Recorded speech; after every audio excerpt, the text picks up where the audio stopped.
Semua para mandang relawan, korban konflik, Tapol, dan seluruh rakyat Aceh mengharap satu perubahan dalam kehidupan ini.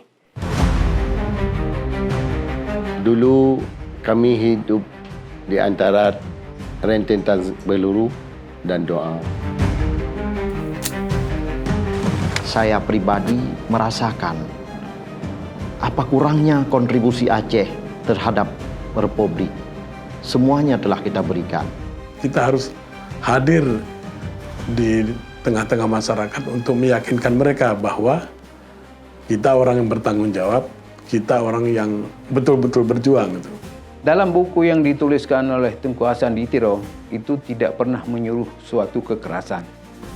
Tapi beliau akan memperjuangkan hak bangsa Aceh, hak negara Aceh yang dulunya merdeka dan berdaulat adalah dengan cara-cara diplomasi.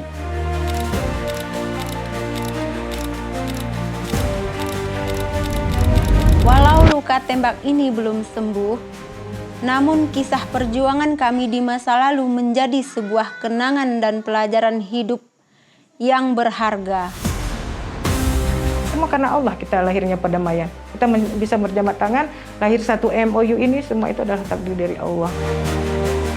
Jadilah kesinambungan antara perdamaian di pihak kita dengan pihak RI. Nyambunglah antara Yusuf Kala dan SBY pihak Jakarta dengan kita GAM di Swedia masa itu, sehingga ambil fasilitasi di Helsinki sampai hari ini terjadilah penandatanganan dan perdamaian pasal ini.